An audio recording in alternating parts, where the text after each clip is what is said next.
I guess we'll go ahead and start. Thanks for coming in, everybody. So hopefully we get some more people in here.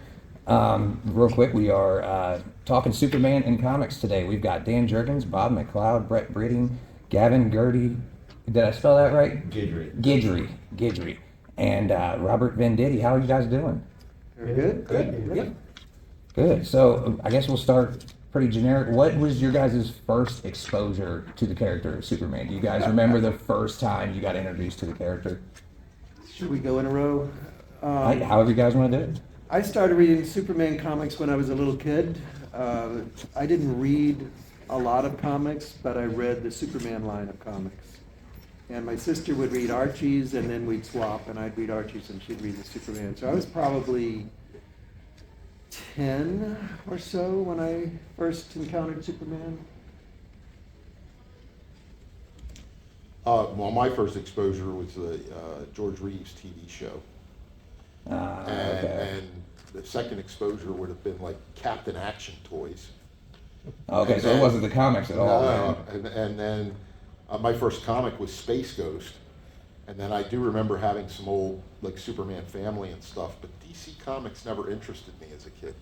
You know, and Superman. There was so many imaginative, goofy, silly stories. The Marvel stuff's what caught my They eye. had some silliness in there. So when I discovered Marvel, it was like that was, you know. So I had like a collection of thousands of Marvels and 20 DC comics. So it took you a while to kind of the get character it. to But I grow knew on you. Superman because of the cartoon shows in the '60s, Saturday morning cartoon shows that they did, and like I said, the George Reeves show, and I was constantly getting like costumes and toys that were Superman. He was merchandised really well back then, and none of the Marvel stuff was.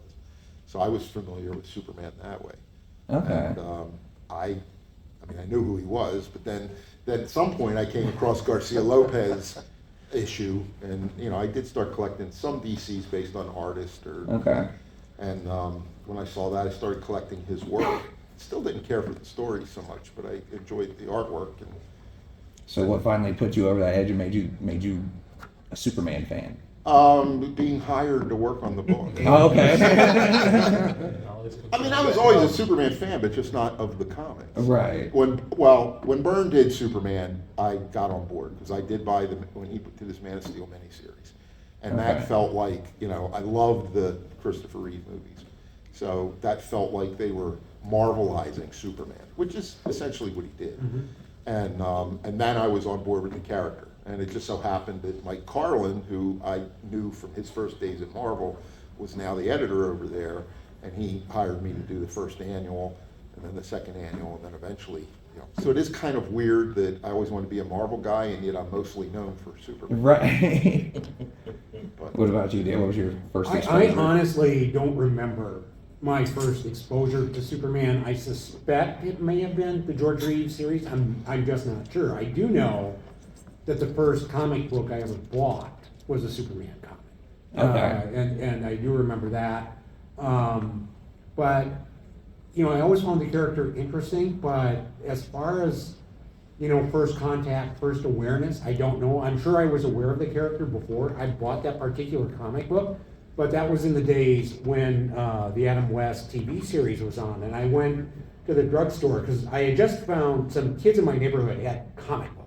I had never even seen them until then, and they had Batman comics. I said, well, this is the same guy who's on TV. I'm going to go buy a Batman comic. And, you know, like they would have the cheesy advertisements at the time, they were all sold out. So I had to settle for Superman, and that's where I really kind of found it. I must have been 7. Okay. Yeah. Awesome. For me, it's Superman 2. I remember seeing it in theaters. I'm sure I saw the original Superman movie in theaters because back then your parents took you. I remember seeing like Jaws in the theater and sleeping through it. You know? Like my parents would take us to the theater and just put you in a chair, you know, Right. like a babysitter. I remember I saw American Graffiti in the theater. If you can believe that. Okay. Like why did they even take me to see that? I don't know. Now it's cheaper just to pay for a babysitter. Yeah. Yeah. But I do remember seeing Superman 2 in the theater, and I was at exactly the right age when he comes out of the particle chamber and he kneels before Zod. And in my little kid head, I was like, what is the world going to do? Superman lost his powers. And I didn't mean in the world in the context of the movie, I meant like the world, like Superman was real, you know. And he was always my favorite character from then. I didn't start reading comics until I was in my like late 20s, mid to late 20s. Okay. I don't even know what the first Superman comic I read was. I have a suspicion it was probably For All Seasons, but I couldn't swear to that. And yeah, just he was just always my favorite character from the Christopher Reeve version of it that I saw on the screen. Kind of like Dan, I was trying to figure out exactly what it was. I think for me, by the time, I mean, you know, I was born in the late 80s, so he was so thoroughly in the zeitgeist. Right. But I don't think it would be impossible to not know who he was. But I do now remember, like, really early on, my great-grandparents on both sides of the family, I was close with both of them, and they did a good job introducing me to things. So I remember that my grandpa introduced me to the Fleischer cartoons when I was really little. Okay. Really little. And then my grandmother on the other side introduced me to the Christopher Reeve movie when I was probably like 7. And you know, even then, we didn't have anything like that in movies for us. 'Cause like we had like the Tim Burton Batman movies. Right. At the time. I was thinking I was born that early was- 90s, so that was yeah. really it. You know, we hadn't gotten to the point where we could make a Spider-Man movie, and Superman hadn't had a movie in, you know, 10, 15 years. And I remember, like, I had a puzzle that was a Garcia Lopez drawing that I was just, like, obsessed with as a kid. 'Cause I was always drawing. Drawing has always just been kind of my thing. And I don't know how my grandma had that puzzle, but she had it as one of her things in the house for us to do. And I mean, So you I just would put it just, like, together, take it apart, put it obsessively together, take it draw apart. from it. Yeah. So yeah, I feel like he's just kind of always been around. So you were just like pretty much born a Superman fan at that Well, point. as a kid, like, I appreciated him, but I don't feel like I quite grew to love him until I got older and started having my own kids. And, like, the Paragon characters started to become a lot more important to me. Mhm. Cap and Superman, you know, just by virtue of, like, how horrible and scary the world is sometimes and how much it's nice to have a character trying their best all the time. So really, for me, it was just kind of, I grew into it almost on in a period of time where the movies were the darkest. Right. I didn't like them, to be clear. But yeah, I grew to love them as I got older.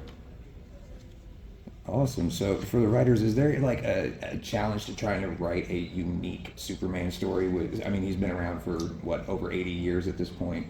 Is it a challenge to come up with something new and something that hasn't really been done before?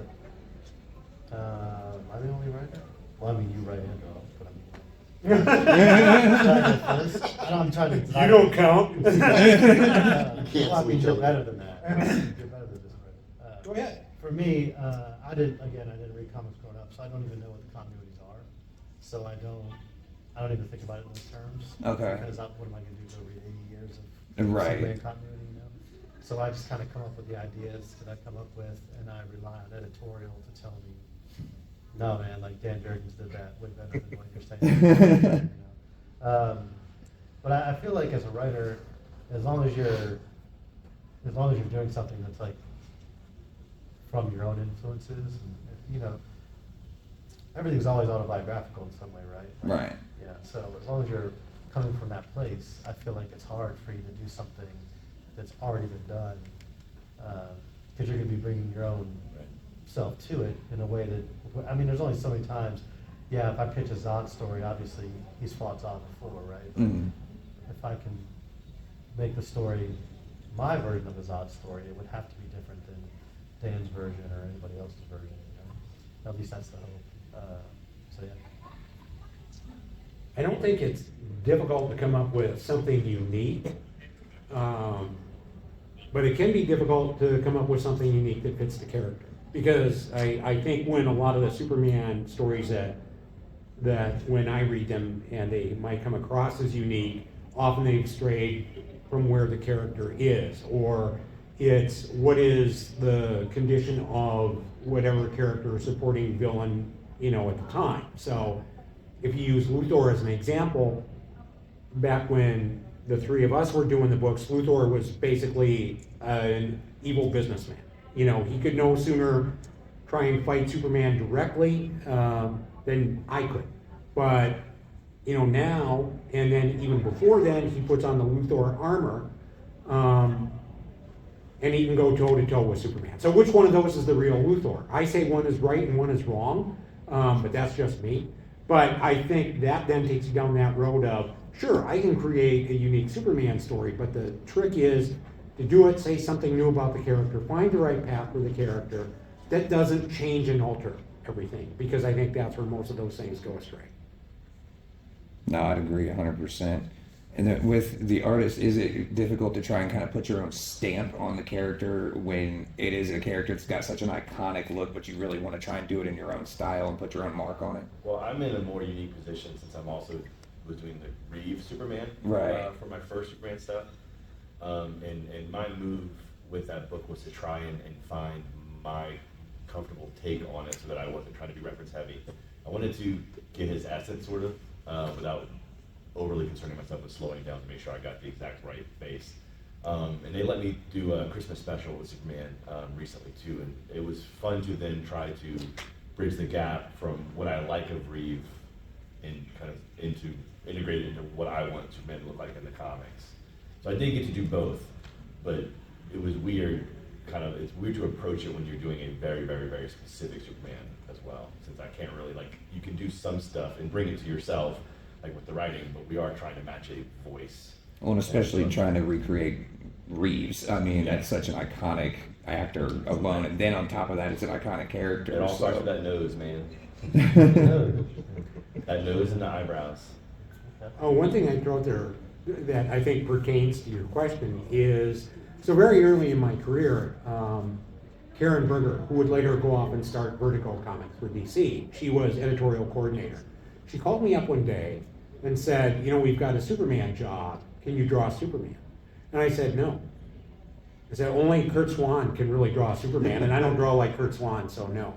And I turned it down because I didn't feel like I was right to do a Superman story at that time. And I think I wasn't quite thinking of the character that way, but that shows it can be hard for an artist to break out of whatever pattern you think exists visually for a character to try and make it work. So, sometimes you only take up what's already been there rather than what it could be, which could be a mistake.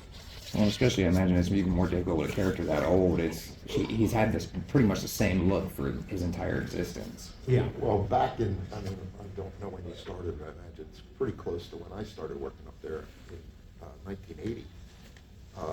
In the early part of my career, both Marvel and DC, all the characters, it was very, the characters had to be on model, so the character had to be a certain way.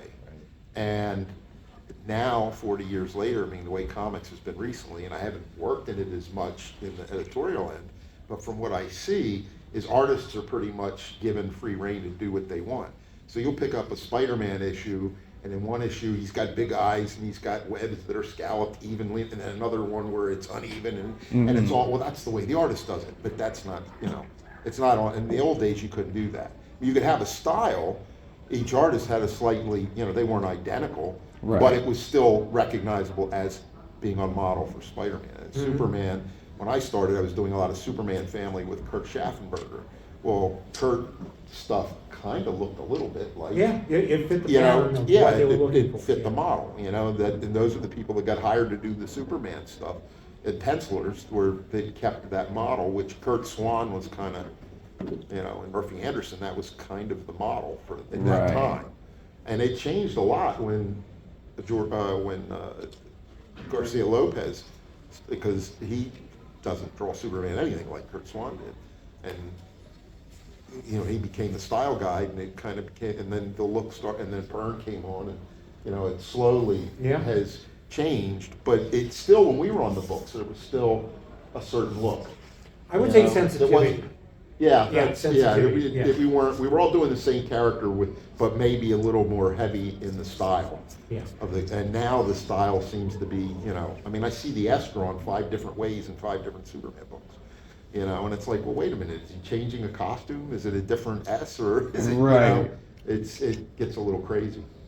Well, I drew him, I was heavily influenced by Neil Adams, and so I had seen all the Superman that Neil had drawn, so it kind of really absorbed into my mind. And then Also, Cary Gamble drew a similar style of Superman, and I really liked what Cary was doing.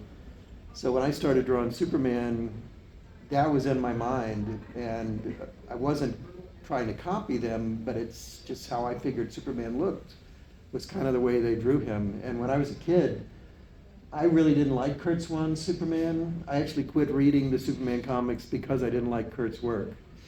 When I became a pro, when I was an adult, I looked at it and said, wow, this guy is really good.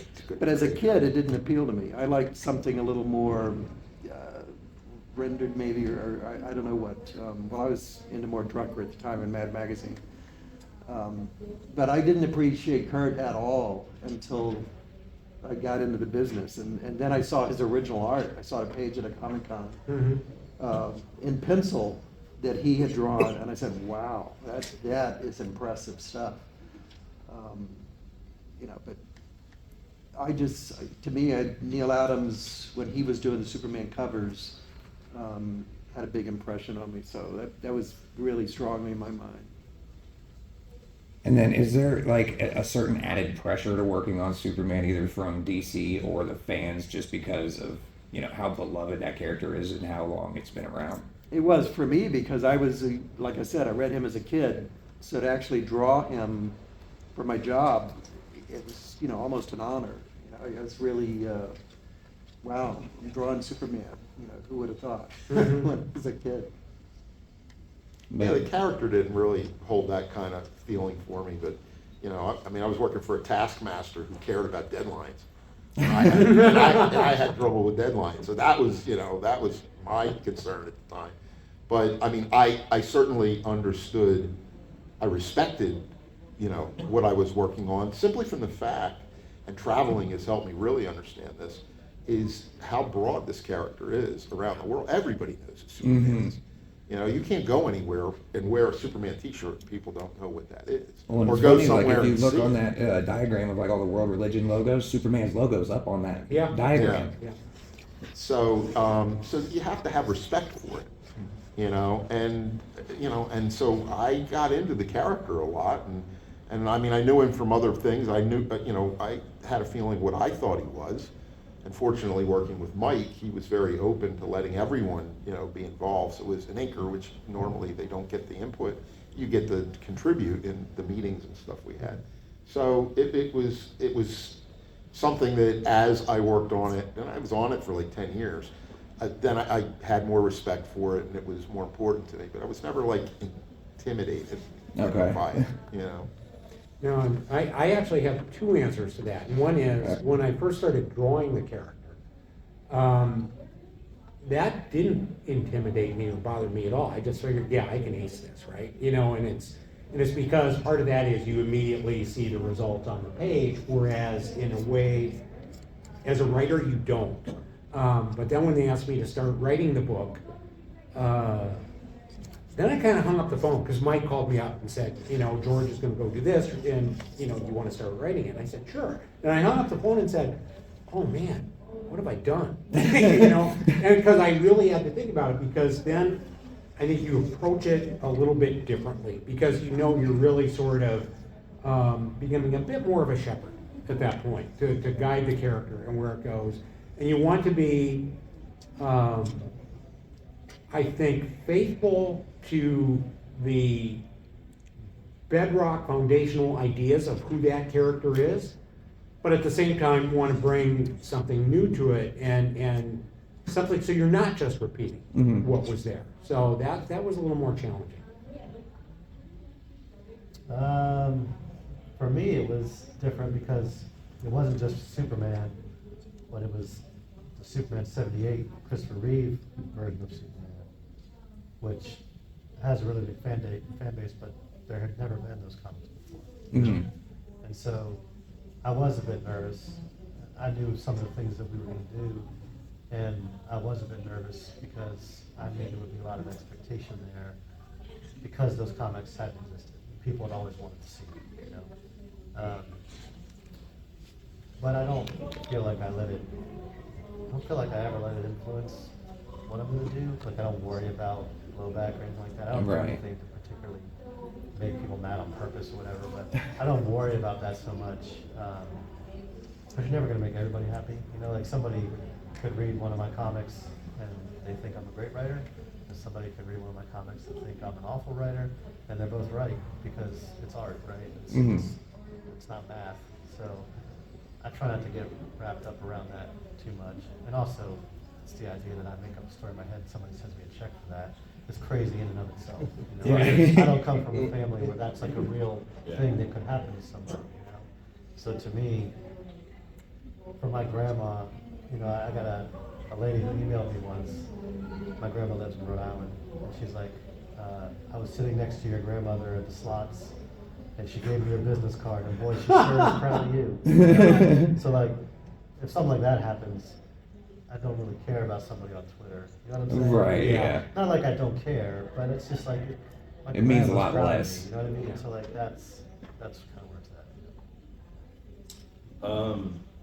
Similar but different. I was following Wilfredo on Superman 78, and also for me, it's my first like real big 2 work. I'd helped out on the Scholastic Captain America thing when I actually got hired at what I was working on. And when I got the email and it said Superman in it, and I was expecting any number of C-tier characters to be my first try. When I saw Superman, it overwhelmed me at first. I welled up because it was just, you don't expect it. Right. He's such an important character with such a long legacy. But I definitely never let it slow me down. I had a good few months before I started working on it to kind of like settle in mentally. And I don't think pressure was put on me necessarily by editorial at all. Our editor Andrew's fantastic. Yeah, he's great. Or by a fan base, but like you definitely kind of put it on yourself just by the knowledge, simply like this character is an icon, you know. And then also I'm kind of coming and following somebody else and trying to do my own thing separate from what Wilfredo did, and what I did was definitely different, but also, you know, knowing that like I don't want to sink it. Right. I don't want to be the reason why this is bad. So is the creative process like different for Superman as opposed to like if you're working on another character? No, I wouldn't say I have any distinct differences. I wouldn't say so. For the version of Superman that we do, I mean, I literally sat down and watched 4 Superman movies. I That only was see like the the movies over entirety and of my over research. again. Yeah, for months. Which was cool. And I didn't watch like, I've still never seen like the Donner cuts or anything, because I want to make sure that whatever I'm writing is only referencing the things that everybody saw. As you know, I don't want something to slip in from the Donner cut that people might not know as well or whatever. Right. But yeah, I just watched 4 movies and then started writing. Well, I think it was very different for us. Because the way Mike Carlin just structured, you know, I mean, started out with 3 titles a month. 2. Well, when I started, it was, I came on to do action. Okay. So yeah, there were 2. Yeah. And I was gearing up to start with George on action. Okay. And then once that was going, we did Man of Steel, and there were 4, so every week there was a book. But we had summits, like at least once a year, if not twice a year. Yep. And Carlin included everybody, even the colorists. wow. And we'd be brought together somewhere. Sometimes they were cool trips, and sometimes they were in New York. And, well, New York's cool, but you know, I go there so much, it's not that, you know. Right. So, yeah, but we'd spend, what, 4 or 5 days maybe, or 3 or 4 days in the conference room, and then hanging out at night, and, you know, talking story ideas and spitballing, and that, you know, at that point I'd already been in comics like 8 or 9 years, and I experienced that just a little bit on Spider-Man, but it only lasted 1 meeting, and then it fell apart. And this was the way it worked the whole time I was on the books. Well, until Mike left, and then, you know, other guys tried to keep it going. But, so it very much was a collaborative effort amongst all of the teams. So we got to be like family, you know, as we travel, and we all traveled well, we all had fun, you know, but there was also that professional competitiveness to some degree or whatever, and also, you know, I used to always have a thing where it's always trying to, when you're working with people, you know, like Bob or Jerry Ordway or Kerry Gamble or whatever, I was always trying to like live up to, you know, I gotta try to do, you know. So Iron that sharpens was, iron, right? Yeah. Like, you you end know, up making each other and better. Jerry was somebody that is a friend. He was a friend. I had a great deal of respect, and he actually made me aware that they were hiring. Mike was needing somebody for action, so I feel like got on Superman regularly because of Jerry, and I just in the early days when it was just him and Gamble, and I looked at Kerry and man, what am I going to do? You know, this is beautiful. What do I do? How do I approach this? And then I'd see what Jerry was turning in, and it's like, oh, I can't live up, you know. But it pulled, you know, it wasn't like I just give up and do anything. It was like Right. it really pushed me, you know. So there was that the whole time I was on the books. There the kind of talent that Mike gathered on those books. I think everybody kind of, in some way or another, pushed So it was more everybody a like little bit. the really collaborative team aspect that was Yeah, more it different was- than anything. It was very unique. I don't think, you know, you'll ever see that in comics again. Oh, Well, yeah, so- by contrast, No, well, just- we did our whole series, and I just met him for the first time last night. He's already drawn the whole thing. you know? Just to set it up, just to explain a little bit more of how the books work. What would happen is we had, 2, 3, or 4 books a month going, depending on, everyone's entry point. And every Saturday, you would get this is pre-internet, keep that in mind. You get a FedEx would show up at our door. And we'd all get our FedEx box. And inside that box would be, most importantly, a check, right? You get your check, and then it was, here is everything for, say, 3 issues of Action. So the first few pages of pencils, maybe a couple pages of inks, on through the different stages of each of the titles. So as someone who was working on the books, you were looking at it, and here's the script or plot from the other writers. Here are pages of pencils from whether it was George or Bob or Kerry Gamble or Jerry Ordway or John Bogdanoff, whomever. We were all seeing each other's work in process on a weekly basis. So you're sitting there thinking, yeah, man, I got my work done last night, the previous night being Friday, I'll kick back, and then you get the Saturday package and you start seeing what Bog or Ordway or anyone else on the books was doing. And yeah, that would kind of spur you to go on, because you'd see something like, look at that splash page. Oh, damn it. Or you'd go I into gotta Gaza. do that one, yeah. And that's what it was. And it was all in a very friendly, spirited way, but we were constantly seeing the work that all of us were doing, and that was part of it. Which was great because it made us more competitive and trying to Yeah. match up to the other guy. But to your question, I had a vision of, like, for DC's main characters, Superman and Batman. I figured Superman was the light character, Batman was the dark character. Mm-hmm. So I did approach drawing Superman differently than I would have approached drawing I Batman. do too, yeah. I same would have put a thing. lot more shadowing and dark lighting Lean into with like the Batman. noir aspects of Yeah. it. And Superman, I wanted to be, more open and More just bright a and different look. vibrant. Yeah. 100%. So what's the creative process like when you guys are like actually like set in the work mode? Are you like locked, secluded somewhere away by yourself with music on, or are you just kind of in an office banging it out like a 9-to-5 job? Yeah, that's different for I everybody. have 3 small children. Thankfully, now 2 are in school as of this year. But so I'm never entirely secluded. My wife no longer works, which is nice, so she's home. But my little one, she'll pop in every now and then. Anytime she gets in trouble, she has to come tell me so that So that you can try and get her out of my wife trouble, is not right? because- yeah. In fact, she doesn't even when I'm not. I tell my wife's always like, she just ran to your office trying to find you to let you know that I told her no about something. So I'm never entirely secluded. Thankfully, I don't have too much of an issue with breaking in and out of drawing. I don't lose momentum particularly.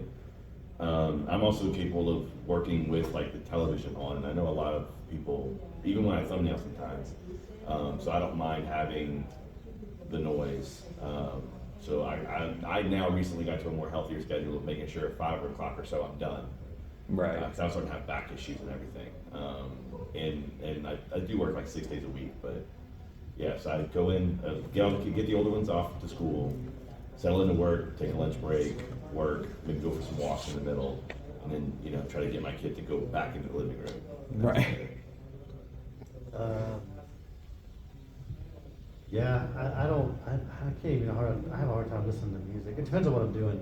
If I'm writing from scratch, like coming up with a story, like first draft of a script or something, I generally need like quiet, you know? Mhm. But if I'm doing like revisions or editorial notes or lettering scripts or something like that, I can have things going on and it doesn't. But like even if I listen to music and I hear words, it's hard for me to write. Start writing down what you hear Some guys almost. like play movies while they write stuff, and I don't know how they do that. You know? But I do a lot of work at my dining room table. I have an office upstairs, but I have a dog that always wants to go outside. So it's like I get tired of going up and down the stairs. Yeah, but if there's somebody else home, then I work up in my office, whatever.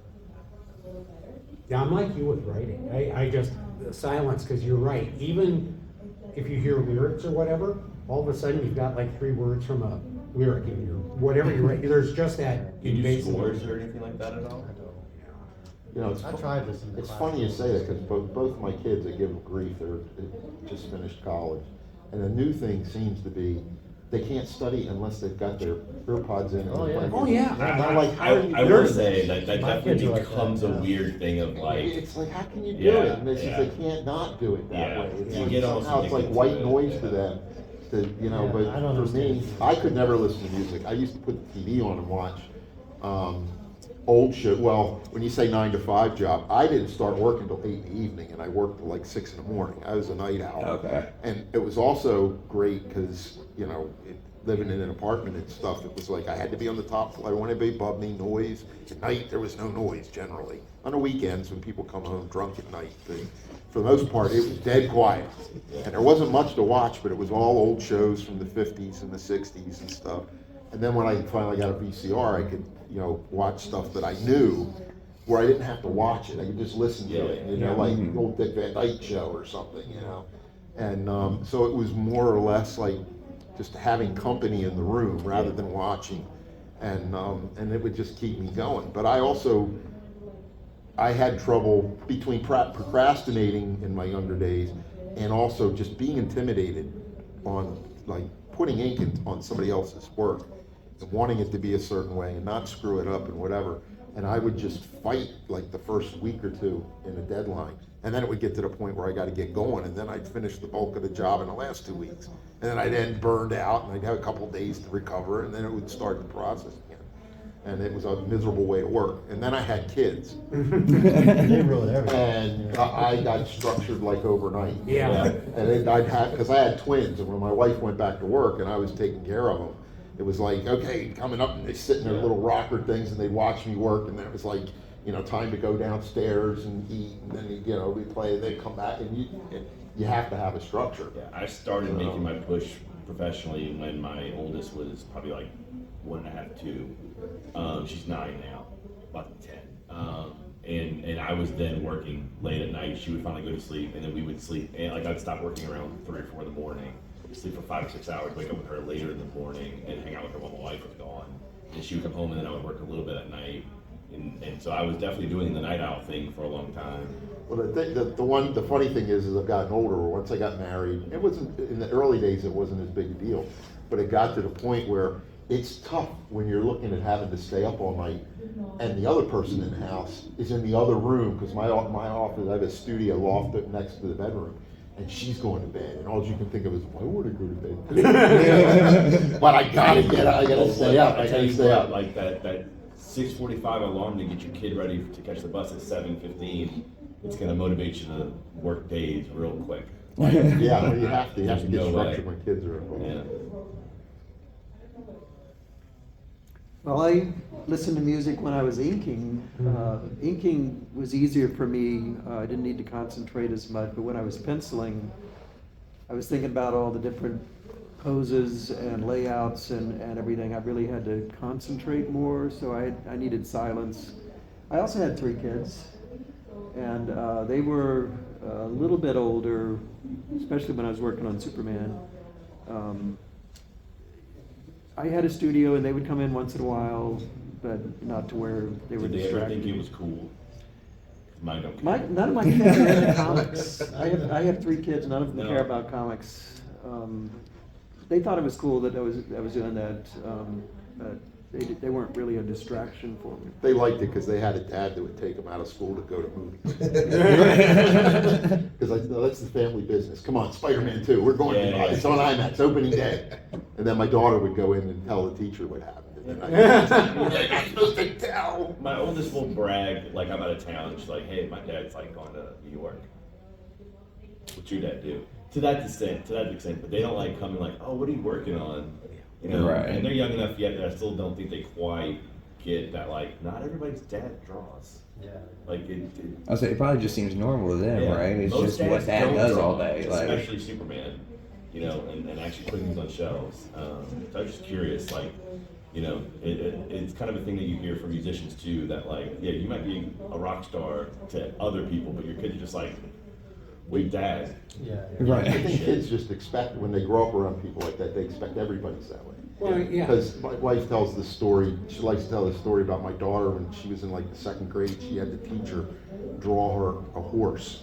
And she got angry because it didn't look like a horse, and had like a tantrum in class. And when my wife went to get her, she was like, well, we need to talk. And she said, well, the problem is, her dad, when she asked her to draw a horse, it's a horse. And you didn't, you know, you know, so she's spoiled by the fact that, oh, daddy, you know, and she used to have me always drawing characters from, because she was the one of the Whatever two. cartoons they're into. My son didn't care as much, but she was into the Batman cartoon and the, what's the later Batman with the black suit and the red bat.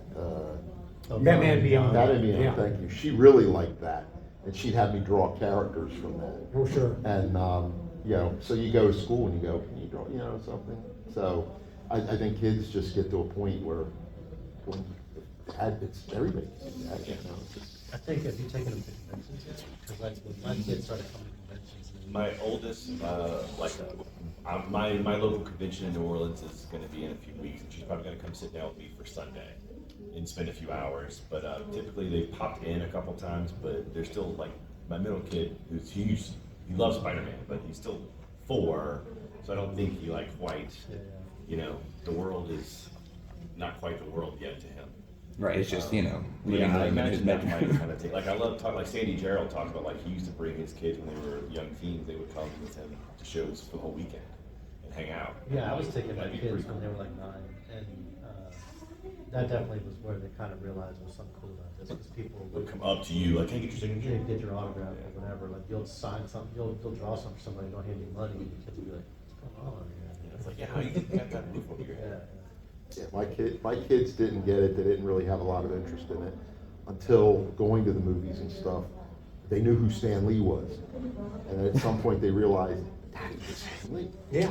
And it's like, well, I don't really know Stan. I mean, I've met Stan, but they, you know. So I called Stan at some point when their birthday was coming up. They were going to be, I think, 12 or whatever. And I said, Stan, I got twins that they're not really into comics, but they think it's neat that I know you. Could you send them like just a little note, like happy birthday? And he sent me 2 pictures. He has these stills that are when he was younger, facing off, they're black and white, he's facing off the sky in Spider-Man. I remember that, yeah. And he wrote word balloons like, hey, that Taylor's my friend, That's awesome. and he, happy birthday, and same thing to Jason, and then wrote me a little note, and they were, you know, it's like, oh wow, and to me, I was even more excited than they were, because I was like, wow, look, I not only Look do what we I get made something, happen. we even got a script, you know? So, yeah, when we dialogued it in letters, but yeah, it was really, that was what was cool to them, was Dad knows Stan Lee. It's like, you know, wait a minute, I helped kill the biggest icon in the world, and then you. So I think we got time for 2 or 3 questions from the audience. If anybody's got questions. DC is dealing with this public domain thing with Superman. You know, that it's coming. I believe it. I want to say it hasn't happened yet, but it is coming in a few years when technically Superman will be in public domain and they're legally adjusting. And my understanding is that they're focusing on the appearance of Superman and using it somehow in a legal context. have you heard anything about what they're thinking of in terms of design of Superman? Because they have to, because what they're trying to do is design Superman's look in a different way as it progresses, so that they will say, well, this is so that that when property rights, it'll just be the Superman that looked from this era to this era, and this is a new era, and we're protecting that one. So I mean, have you heard anything about this? Have you consulted, or has it already happened? No, it hasn't happened yet. If it all goes as we kind of expect, what would likely happen is, so if you look at Action Comics #1, and what would fall into the public domain is Superman as he looked in Action Comics #1. That version of Lois Lane would be available. The Daily Planet, for example, would not be, because that's not in Action #1. Characters like Brainiac and everybody else would not be there. But in theory, that version of Superman could be. But I think that before we all run out of the room and go home and start on our Superman project that looks like that, the betting, I won't say betting money, what I would expect would happen is that they would work very hard to shut anybody down from trying to do that. Warner would. That there would be cease and desist letters, there would be injunctions ordered, all things like that, until you spend 10 years in court trying to reconcile some of that. A lot of the talk that's going around makes it seem like an automatic, and I'm not sure that it necessarily will be. And, there's been talk like that about, say, Steamboat Willie, and it's not like we're swimming in Steamboat Willie projects right now. Well, Disney's been fighting that for decades. And they keep getting the laws changed to basically push the Life plus 50. push the end zone down a little bit. You're right, but here's the difference. The way Congress is constructed right now, I don't think Warner or Disney are gonna get any kind of a break with a law change. I just don't. In part, they can't agree on anything, but, there's always this side and there's that side and no in between, so I kind of doubt that we would see an extension. I can't say for sure. Also, if I could also ask just quickly, aside from Superman, who else in that world is your favorite character to draw? Again, in the Superman comics. I always like the secondary characters more than Superman. I like drawing Jimmy Olsen and Lois Lane and Barry White, all those characters more than I enjoyed drawing Superman.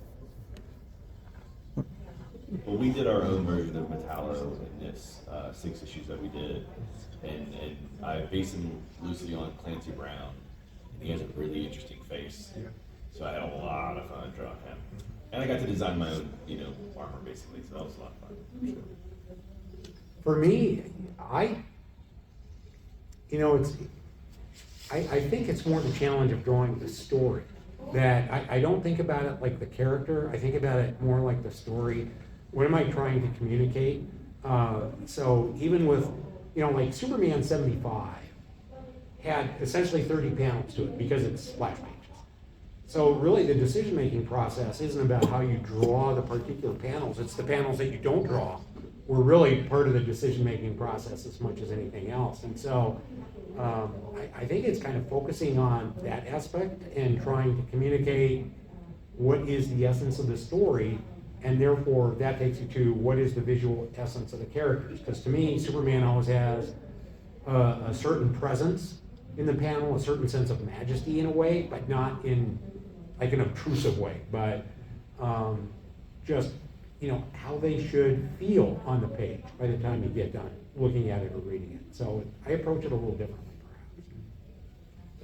perhaps. As you kind of brought up a little bit like secondary villains, is there one that you kind of like more? Like for me, my wife and I like Livewire and like Lobo as the antagonist. Is there a secondary villain that you guys kind of like?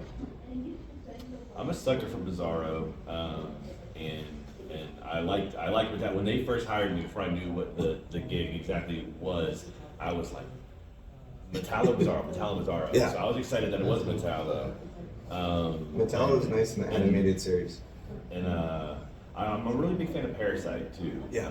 I think that he offers a unique things that a lot of Superman's other villains really don't, especially visually. But you know, I don't know what we would do if we get a third one. You probably, you have an idea, but I don't get to know yet. You might. For me, I like, Zod's my favorite villain.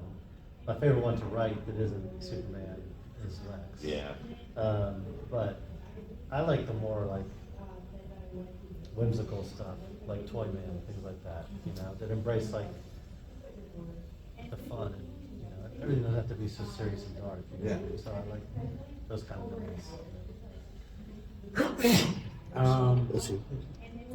It was always a struggle, and part of that is because Superman has some real lame villains, and you know, the problem with a prankster, toyman type of villain is that ultimately it's really, you can do it, but it's hard to construct the conflict, because in a way, if it's a Toyman story, it starts on page 1 and it's over by panel 3 on page 2. Yeah, because it's just, you know, Toyman is someone without powers, and one of the reasons we ended up coming up with Doomsday is because Superman just didn't have enough villains that he could fight. So I think it's still, with someone who can move mountains, you need villains who can at least pose that sort of a challenge from time to time, so that's part of it. And you know, Parasite is someone I never really, I don't think I ever did a Parasite story. I just couldn't find it. I'd rather go do something new, and for me that was always a big thing. I'd rather create new characters than just go, oh, well, here's, you know, X villain and he's only appeared 700 times, so I'll do 701. And I think there's so much of that in comics in general now that it's harmful. Oh, I don't really like villains. I've never really cared about the villains in any of the comics I worked on. But I always liked humor, so if I had to choose a Superman villain, it would be Mr. Mitzi Pitchlick. Yeah. Just because I like humor. Yeah. well, and let everybody know where you guys can be found online and where they can find you out on the convention floor. I don't even know my booth number. 1626, so that would make you, you're 2 down from. Okay. Yeah. Okay. Yeah. And I'm 2 down from him. Yeah. Yeah, Okay. yeah, I'm it's only- 1360. We're all in the same row, I think, right? Me, you, and Bob. Okay. All right. I'm in the 1900s. But you can find Gavin Guidry. It's Guyedry. I've got the domain name and everything. There's a pitcher coming up through LSU right now who won the national championship and threw out the last strike. But I got the domain name before you get to it. I watched that. They did their ring ceremony When during we the crushed you football guys in game. game 2, I was like, this isn't good. This is gonna come back and haunt us. You know, like I knew we weren't gonna win game 3. We won game 2 by someone. You got the domain name from them? That's Oh, well, I got it. I got onto it like 4 or 5 years I ago was when he was chuckling in when I junior was high. watching Sucker. I almost said something to you. Don't get me wrong. He's gonna ruin my SEO. I'm sure. I almost said something to you on social, like I hate Gavin Guidry, but I didn't know you yet. I got weird Twitter mentions for people thinking that was him. I don't know why. But then like to see all the Superman stuff on my page, and be like, this doesn't make sense. But yeah, so Gavin Guidry on all the socials and GavinGuidry.com are all me. I'm just at Robert Venditti on social and booth 1626. I have a website, bobmcleod.com. I have a Patreon page, and I'm on Facebook. BrettBreeding.com, and I'm on Facebook, but I'm not, I have a Facebook account, I'm not on it Yeah. most of the time anymore, and Instagram, but I think it's been a year since I posted there. I need to get with it. I've kind of pulled back from engaging social media recently. You can find me on danjurgens.com. Also, the Dan Jurgens on X or Twitter or whatever the hell it's called now. I have a Facebook page I very rarely use, except to kind of message you. That's what Yeah. that's what I Yeah. keep it open for, Yeah. and we communicate through the Yeah. messenger. So, but there you go. Thank you guys for coming in. Yeah, thanks for coming.